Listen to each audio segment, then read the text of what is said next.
Imagine you live in a prosperous future where fossil fuels are no longer widely used due to the development of certain renewable energy resources that are relatively cheap to produce the same power output as fossil fuels, and emit relatively few, if any, harmful pollutants. If so, then there's one biofuel currently in development that is likely not among these future fuels, biodiesel. Contrary to its reputation as a clean-burning fuel, biodiesel can be just as environmentally harmful and unsustainable as traditional fossil fuels. So today, I'd like to speak with you about why biodiesel is not a viable alternative energy resource. But first, what is biodiesel? Biodiesel is a free fatty methyl ester, a certain chemical derived from different sources, like maybe from different crops, animal fats, waste. Take vegetable oil, for example, and it's blended in certain ratios with petroleum diesel, let's say 80% vegetable oil, 20% diesel, in order to be used as a fuel. This type of energy resource isn't viable due to high production costs, lower power outputs, and emission of certain harmful chemicals. So first I'd like to speak with you about the economic reasons about why biodiesel isn't a viable alternative. Any business, in order to stay in business, has to make enough to cover all of its costs. And with producing biodiesel is much more costly than whatever processes are needed to put fossil fuels on the market. Aside from the cost of materials, like take vegetable oil again for example, that itself is 1.5 to 2 times the cost of traditional diesel, and then several more processes are needed to convert it to biodiesel. As indicated in a study by Professor Ahmad, the biofuel laboratory at Quaid-e-Azam University, which is in Pakistan, these processes are pyrolysis, converting one substance to another by means of heat, diluting with petroleum diesel, then microemulsion, separating these two in a way that allows for transesterification. We're displaying an alcohol from an ester in order to make it into biodiesel. As all of these processes add up, the final cost of the biodiesel product would logically be much greater than that of ordinary diesel or other fossil fuels, and that makes them very uncompetitive. However, proponents of biodiesel use argue that not only are biodiesel companies staying in business, but they're even growing all over the world. However, this is mainly due to government protection from taxation.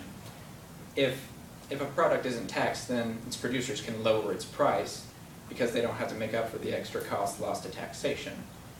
And so this biodiesel producers can lower the price of biodiesel to compete with other fossil fuels that aren't given the same protection. However, the moment such protection disappears, so too does biodiesel's competitiveness. For example, right here in Tulsa last year, a company called Centrolium Corp. Was almost delisted from the market because the year previously, a $1 billion biodiesel tax credit expired, and due to that, they had to raise the price of their products, and they couldn't compete with other companies. So that's why biodiesel isn't economical. Next, I'd like to speak with you about the performance reasons of why biodiesel isn't a viable alternative.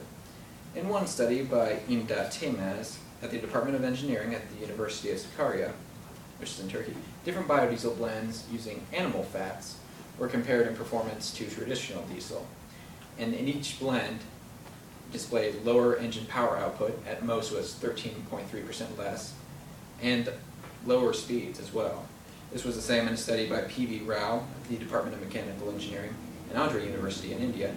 Different biodiesel blends using an oil called jatropha were compared to diesel, and again showed lower power and performance levels. And finally, in one study by Milan Tomic of the University of Novi Sad, which is in Serbia, different biodiesel blends were compared to diesel in performance with an agricultural tractor engine.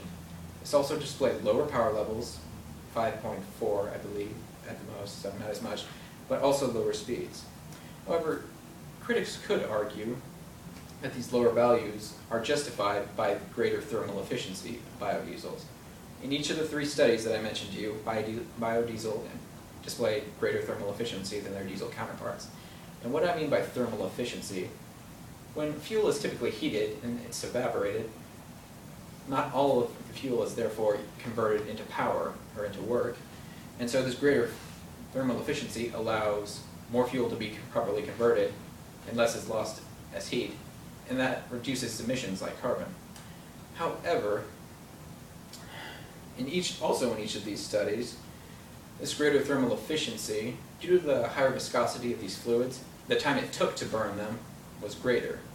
And due to this, in this greater thermal efficiency, more fuel had to be consumed to achieve the same distance with these biodiesel blends than with traditional diesel. So that punches a hole in that argument. And finally, biodiesel isn't a viable alternative because it's not as environmentally friendly as some would believe. In each of the 3 performance studies that I mentioned to you, emissions were also detected. And in each case, every biodiesel blend actually displayed increased amounts of emissions of nitrous oxide. And also, in a study by Dr. Aline Rocha, member of the Department of Physical Sciences at a university in Brazil, she determined that emissions of a chemical called ethylene from biodiesel were practically the same as that of conventional diesel. Why these two can be so toxic, I'll explain in a minute.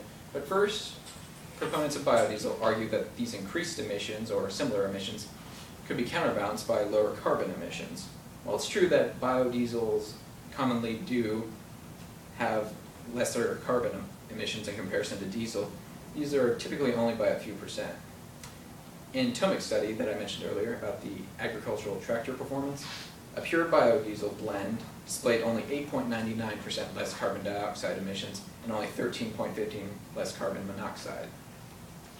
And as the world's production of automobiles increases more and more in the future, this will only put a slight dent in the battle against carbon emissions.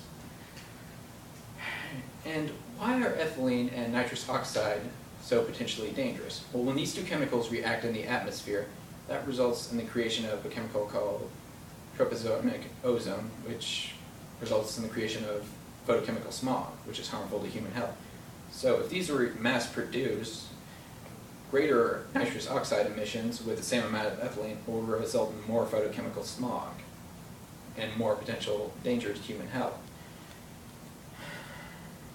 Despite this, many different organizations like Life Cycle Assessment, for one, still claim that biodiesel emissions actually result in less terrestrial ecotoxicity, or areas around land. But even these studies still have to admit that they do result in increased aquatic ecotoxicity emissions, or in bodies of water. So it is definitive that these do cause increased emissions in some ways.